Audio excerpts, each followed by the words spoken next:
do work for the Commonwealth. I will say that. I've already spoken with our state ethics commission. I do this always on my own time, so nothing illegal is going on. I do have to say that, you know. But I have been an identity theft specialist for the last 6 years. I have spoken to, gosh, over 10,000 consumers in Massachusetts, all over Massachusetts.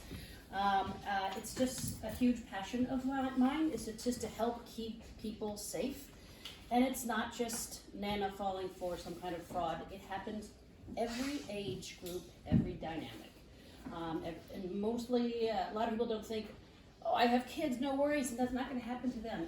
They are being targeted. They are. Quite honestly, they are. So I met Joe a couple of months ago, and it was really bizarre kismet, because I'm kind of one of those weird, geeky people that talk about, like, hey, have you changed your password lately in the last 10 months? You know, what's your social security? You know, I do those weird geeky things. So she's very into the same thing. Actually, show of hands, who here is geeky about the things that they love? Yeah. Okay, so we are in good. You found your people. I did, absolutely yes. Found your people. ID Shield, Legal Shield was a natural jump for me because it enables me to talk to groups and say there are ways to keep yourself a little bit safer. And it's just been a joy. I really love to help keep people safe. It's just a passion. But I'll have Joe introduce herself. Hi, good morning. Good morning. Good afternoon. You guys are awesome. I just wanted to say that out loud. Yeah. So I know Sheila actually because I used to be a Twisted Networking hostess. I met her and her husband, and so her husband gave me, like, this is not the pen, but like the best pen ever. And we stay in touch on Facebook, and she introduced me, so I'm part of your Facebook group. Awesome. But I didn't put two and two together at first, and I'm like, gosh, there must be someone. And she's like, Joe? Like, we're like, you know, so I got a hug, which was perfect. So my name is Joe Welch. It's actually Jeanette Ocampo Welch, but I'm also a sign language interpreter, like you said, and so my sign name is Joe, so that's what they call me. I am a Latina, first generation. My parents are from Colombia. I was born in Brooklyn, New York, raised in Miami, and I've been here for most of my life. I'm a parent of a ridiculously awesome artistic teen, and we are right now rising seniors, so we're doing all the college tours. And so those of you who have kids in this frame, you're like, oh, that's good, and wow, that's the place I'm in the intersection of that's awesome and like, wow, like I want to cry in very weird moments because of like how awesome this moment is. I just love listening to all your introductions, and I'm gonna put some things out here just to kind of get the elephant out of the room. One, I know we have a Primerica person. I just want to state that they do in other states offer Legal Shield, a very specific legal service, but they don't here because you have to have the license. And I do, so I'm your new best friend. Yes. And I'm working on it, so. Yeah. So I want to also do a shout out to all the direct marketing people here. I love how supportive you all are. I know that in some places we're not always seen with the amount of joy that we know should be brought to the table. And direct marketing is definitely, we know that where we see women really succeeding when it comes to business, we see a lot of women, especially at the top, and making tons and tons and tons of money. And it's because this is our space. So I just wanted to acknowledge and love on you and just be like, yes. And I take a lot of notes.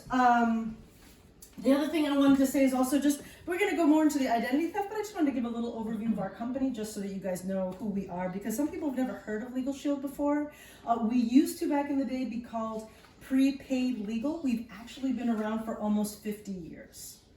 And so what it is, much like Mary Kay, like Avon, like Tupperware, like a lot of these, it's a word of mouth company. So if you haven't heard of Legal Shield, that's okay. Because this is our job, right? We talk about getting in front of people, making those collaborations, talking to folks, and our sole goal is to make sure that you have the information. Because like everything, right? Like dry nail polish and like Mary Kay and like Primerica, when you know what's in front of you, you then have the ability to make those good decisions. And that's what we're here to do. As well, in that we're in the room of geeky people, I'm geeky about a lot of things.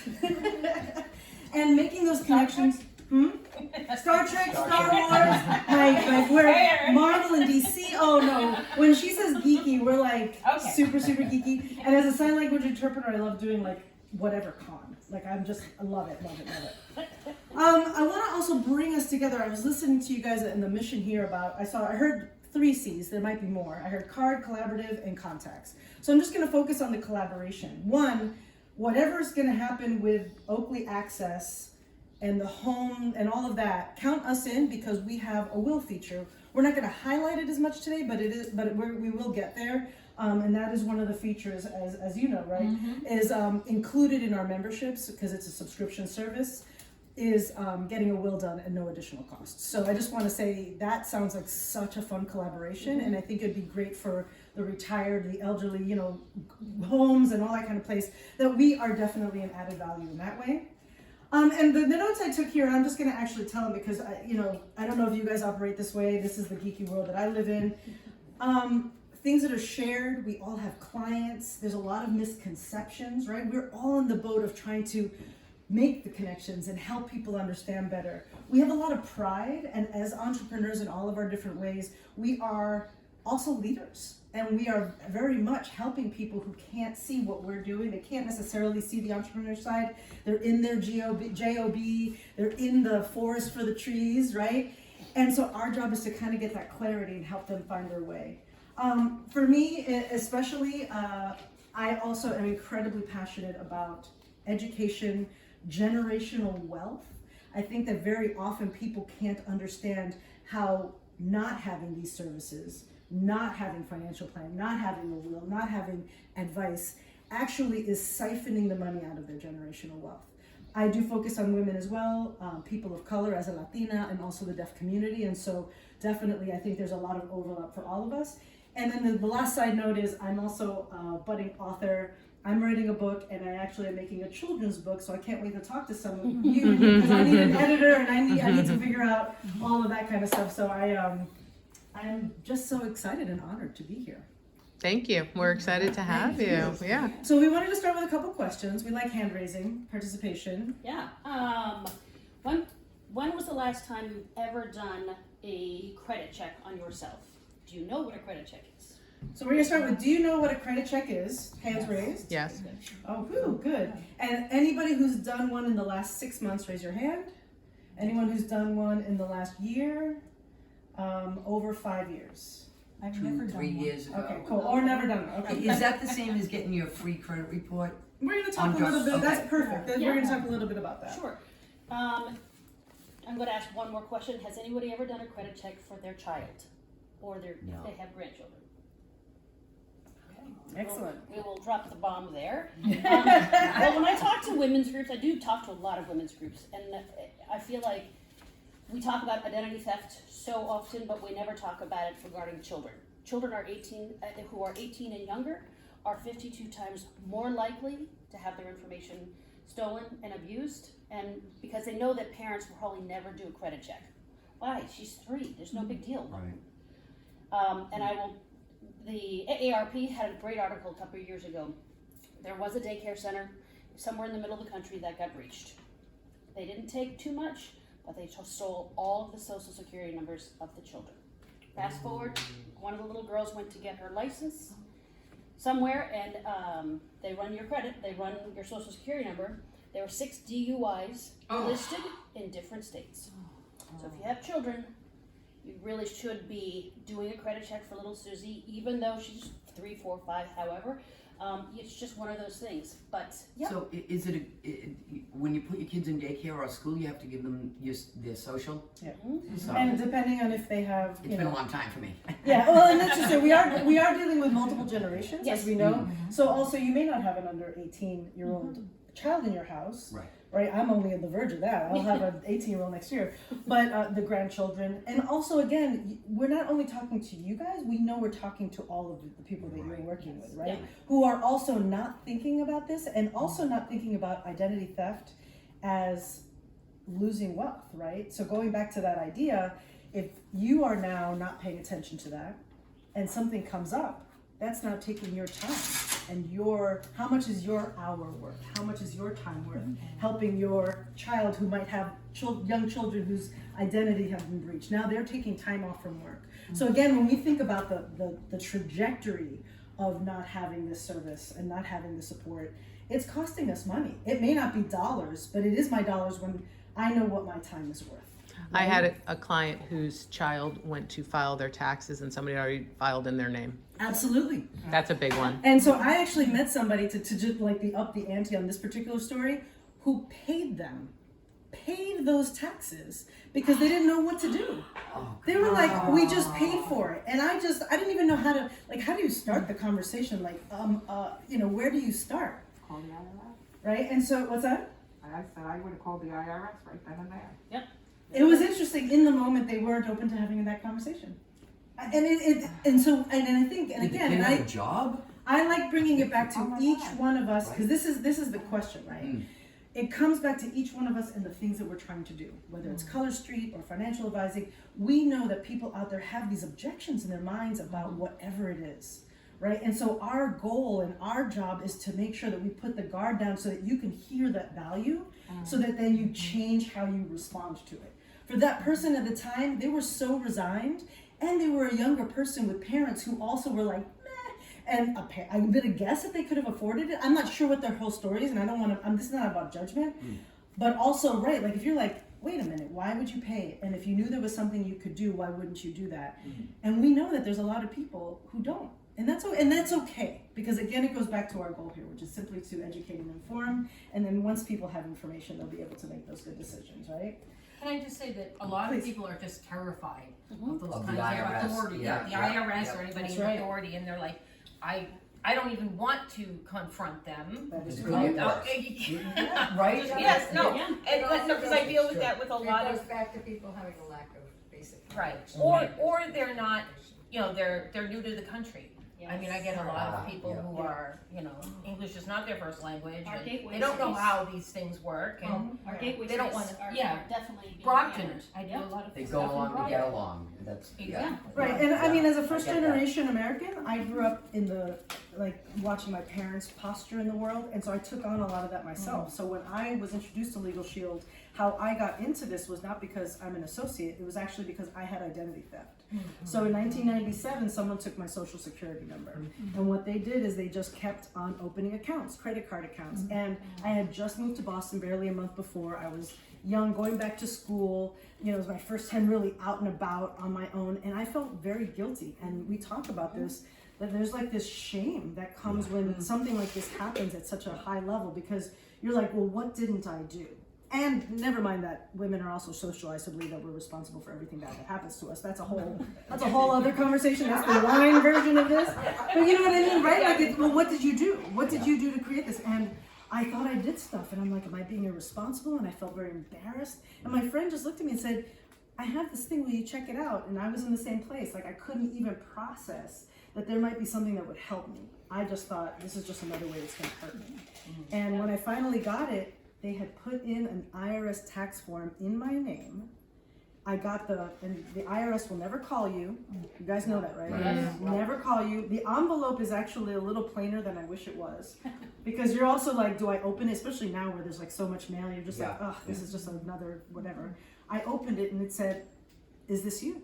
Like, is this information yours? And I was like, I had just come back from being at the tax guy, because my husband is a musician and I was a sign language interpreter. We had a lot of gig economy stuff. So we were taking our time getting our taxes done, and I'm like, this isn't me, what do? I call my friend, and she said, call ID Shield. You have this plan. And I'd never used it, because you kind of hope that you don't have to. And I called them at 10 o'clock at night, and someone answered, and they answered my questions. They got me a licensed investigator. And that's one of the ways we stand out, is that we have this licensed investigator who will be assigned to your case. Now, I do want to look at, and I wrote people's names down because I'm meeting everybody. Donna? No. Yes? So I heard you say they messed with the wrong woman, which I believe is true, because you got compromised, that they did mess with the wrong woman. But very often people conflate the idea of the punishment, the punitive side, with protecting themselves. And so just for this conversation, I want to separate the two out, because ID Shield is not going to follow up with you and find out whether or not this person got arrested or not, or who they are.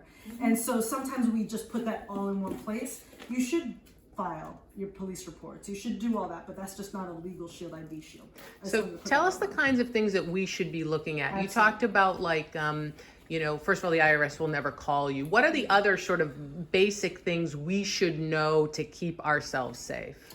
Sure, I think the phone, be very, very careful. Never give out personal information to anybody on the phone that you have not called. Because of social engineering, they find out little pieces of who you are, and they use all the little pieces to say, hi, Sarah, this is Robin from yourbank.com. We've noticed some discrepancies in your accounts. Were you at Best Buy trying to buy a $1,000 computer last night? And does your son still go to UMass Amherst, and your mother's maiden name is this, and the last 4 digits of your social security number are this? And they find all of those pieces of information, and then because it makes you feel comfortable. So then you're, oh yeah, no, I wasn't there. I wasn't trying to buy a $1,000 TV. Not a problem. We didn't think so, but could we just go through some security questions and answers, and can you verify your full account information for us? No. So you balk at that, which is good, but the younger generation, the 20-somethings, they're like, yeah, they don't care, but that's what happens. So you hang up and then call the bank yourself? I would, so here's the thing, if you don't recognize the number that pops up on your screen, do not pick it up, do not pick it up. Even if it says your bank, the IRS, the federal government, the police department, unless you know someone who works for any of those entities, why are they calling you? And the real big issue is, you can download an app, I can put it on my phone, and I can scramble my number, so when I call you, it pops up FBI. And I'm not, FBI, law enforcement, wherever your kid goes to college, law enforcement, that's the issue. So if you pick up the phone and you don't recognize that number, they're making money just by you picking up the phone. Because now they go, oh, look at that, we know she answered the phone. Let's call her, and then they're gonna sell your number to somebody else. So the phones are tough. The same thing with text messages, they're getting much worse. Yeah. Don't respond. Because of this pandemic, we're all doing online shopping. You know, it happens. But the fraudsters are taking it to a slightly different step. They're texting people, and they're saying, I'm Amazon, I'm UPS, I'm FedEx, I've got a package, could you click here? Don't click on it, just put it in the trash. It's just little things like that. And if you are gonna do a credit check, I know it's a super boring read, but look through every single thing line by line. Name, address, date of birth, is everything correct? Now, just so you do know, not all of the information is going to be exactly the same on all three. Because let's just say you took a mortgage out and it went through Bank of America. They may only check 2 of the bureaus. So that Bank of America mortgage might only show up there. It might not show up on the third one. So you really need to make sure that all of that information is correct, name spelled correctly. And this sounds really crazy that you are still listed as living. I did meet a woman, one of the bureaus had her as deceased, and it took her 6 months to prove she was not. Wow. So how do you do a credit check? Annualcreditreport.com, or you can call all 3 of the credit bureaus. It is an automated system. They're going to ask you a lot of questions. We can answer? Yep, hopefully. They ask you security questions like, of these 3 addresses in the last 10 years, where did you live? Or all that kind of thing. So it is what it is, but you really should do a credit report check. It doesn't take much time. If everything looks great, I would freeze it. Freeze it, freeze it, freeze it. If you don't need to open up a new line of credit, fine. But if you do need to open up a new line, it doesn't take much time. I was a little crazy during the pandemic. I bought a house, so I needed, trying to find movers in a pandemic was a little challenging. But I called my bank, and I called all 3 of the bureaus, and I unfroze it. It took like 10 hours, and then the next day my bank called to verify and run a credit check so I could get my mortgage. As soon as that was locked in, I went back in and froze it all again.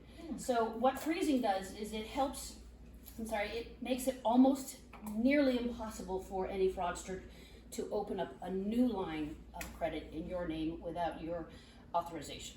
How do you do it? Do you have to call? You can call or you can go to their online. It doesn't take much time. They will give you a 4-digit PIN. Do write it down and keep it safe somewhere because it's very challenging. And there was someone here who mentioned passwords. Get a password keeper, whether it's electronic. Do you like LastPass?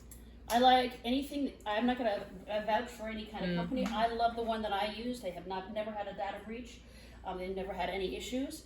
It's very easy for me to kind of navigate. I have two passwords I need to know. 1 to get into my phone and 2 to get into the password keeper. We really need to be changing our passwords every 6 to 9 weeks. And no one likes doing it. And then that's when everybody looks down. I can't even remember the passwords that I have now. Well, That's why I write them And down. that's the password So, key, but yeah. does it automatically, when you go into a site, it Yes. will automatically Mine say starts this is Yeah, so when you Yep. do it, it brings it up, or you can go into Right, it and right, launch. right. So a password keeper is, it's a vault, right? It's supposed to be held with some protections. What it does is it keeps track of all of the sites that you're going to, and then you can just, like, it offers me strong passwords, and you just hit yes, and so I don't even look at them. You don't have to know. You don't have to know because- them. Right, The right. only one you need is the door, right? So you just need, if it was the South Shore women are the TSS, whatever, 49 exclamation point circle, whatever, right? And then I do that, the South Shore women are blah, blah, blah, and it lets me in, and then I see my entire vault, my entire list. And then someone mentioned they're doing helping the elderly. So identity theft is a huge taboo with anybody over age 60 because no one wants their children to know that something may have occurred. Don't tell them because now my son is going to take care of everything. Right. But that's when you really need to say, Mom, something seems a little off. And I will say for passwords, if you have someone in your life who's over 65 or 70, if it's your parent, be in cahoots with them to know where they keep their passwords in case something ever occurs, or your spouse. I recently lost a good friend unexpectedly, and her husband, had no idea where any of her passwords were. It was a nightmare. It took months to finalize everything. So it's one of those things, give it to someone who you know and love and trust. But it's just, there's a lot of little things like that if someone passes away unexpectedly, you want to know how to close out that account. Where's the bank? Does she have an Amazon gift card? All those things that we kind of don't really think about because we're freaking out that someone just passed. So I had to deal with it when my dad passed about 11 years ago. So there's a lot of things to do, and I wish I had the 2 sisters because my mom and I did not have any help finding a place for him, doing any of that. So it's wonderful to hear that it's progressed and you have someone old in your life. It's a lot easier to deal with things. So, and a lot of the stuff that we're talking about is going to go back and forth to talk also about what ID Shield is, because right now it just feels like 75 different things that we need to do, right? And so, and that might be your choice, that you decide you're like, oh, I'm going to do it this way. Great, awesome. But I want to make sure that when you are looking at other companies or you're considering a different service, that you're always thinking like, I know what ID Shield does, and so now I can also look at what this thing does. And so in your packets, Robin was very kind. She included some FTC information. We did put an application in there, so if somebody is interested in getting services today, you're able to just get cooking. The second page actually just shows in great detail what our services have to offer. And the reason I bring this up, I just wanted to show just an image here, is that it's all app-based. So wherever you have your phone, you have this information going on. So it's not like you have to like dig, right? What if And you then- lose your phone? It's still online. You still have an account, and then you've also lost your phone, so you should probably. You have bigger problems than that. So, but you can see here, and I know this image is small, but you get like, it's very straightforward. You have your credit score right at the front. You're able to call ID Shield like with a touch of a button. And then these little red dots that you're seeing over here as well is actually, there's like on every page, there's a whole section of information. And so things like, it puts the onus on us to be accountable. So Robin said you should be changing your passwords. Well, you should also be looking at the transactions that are happening in and out of your accounts, because that's how this happens. So our product, our service, it says big deposit, big withdrawal, That was blah, blah, blah. yesterday, like, oh. Right. And all of a sudden you're like, why are all these alerts here? And all I'm saying is, I paid that credit card, I paid that credit card, I paid, because it's looking, it's watching, right? It also has a social media aspect to it, which is also very cool, very new. We have what's called a reputation score. And so by having our 3 bureau plan, which has, do we know all the credit bureaus? Experience, tax transient. All right, you guys, I'm just like, so this group is awesome. Most of you have wills, you're like all over it. But our 3 bureau plan actually covers all 3 of the bureaus, does those searches, and then says, has Lynn been giving out her home address? Or, it's looking at how we show up online. Now, for those of us, I think there's probably, you have like grown kids too. What else can be hurt with bad social media? We know that job searches, like when someone's trying to get a job, my teenager, as I'm trying to convince them, like really take a look at their Twitter, look at like what have you done out there? What have you put out there? Because colleges are also looking at that to say, are you the right student for us? Right. And again, a lot of people don't see jobs. And that's what I'm saying, employment, right? And so when we think about it, and I'm gonna just bring in the word generational wealth again, like no one would think that that's a generational wealth issue, except that if you don't get to go to the college that you were hoping for that's like perfect for your thing, it has an impact, right? If you don't get that job, or or maybe you don't get the job. And so again, just thinking about it in much bigger terms, right? So we know that Donna was hacked, right? So Donna, what kind of, aside from taking down all of that sort of like hyper specific information, what other ways can we keep ourselves safe on social media? I want to just reiterate the password piece. Yeah, okay. On our social media. The minute you think you're hacked, you should just change your password. Yeah. Because that's usually how they're getting in. Okay. Letting your folks know that you haven't like created any new, new accounts. Yeah. There is some aspect of this that is what I'm referring to as the toothpaste out of the tube, so to speak. There's nothing that we're gonna say today or that you're gonna learn anywhere that's gonna stop identity theft. Because they don't want your money. They're not looking for your money in your Facebook account. What they want is your identity. So they're looking for, it's worth more. yeah, and what Robin had alluded to before, maybe you guys heard about the Cambridge Analytica stuff. Why was that an issue? Was because while it may not be giving me, Jeanette Ocampo Welch, and all of my data out, it was giving these little pieces, and the criminals, I know you like to use the word fraudster, they are thieves. These thieves are collecting that data. My 39-year-old daughter and I were talking about this the other day, and she goes, Mom, you're a 65-year-old woman and you sell Mary Kay. Why do they want your information? I go, they want my customers, they want my family, they want my friends. They want to be you in Oklahoma, get a new job, open up bank accounts, open That's up what I credit told card her. information. She They don't need your money. They want to be you and get a passport. She couldn't figure out why they wanted to be me, and I'm like, well, I'm unique and I'm great. And actually, you know what? You don't have criminal activity on your plate. You're just a law-abiding human, and they go, great. This means that I can sign up for new credit cards. I can file all these things and start to do that, and then they become you. And so here's another interesting piece to this.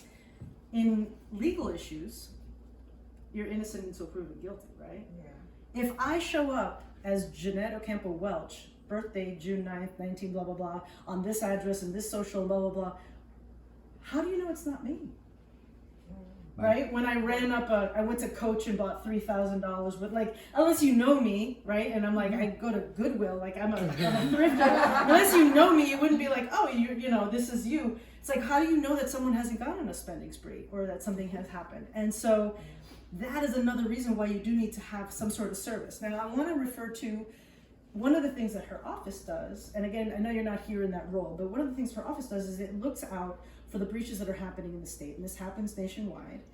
And they are obliged, the company who has had the breach is obliged to give you some sort of plan of something for free. Okay, so my husband,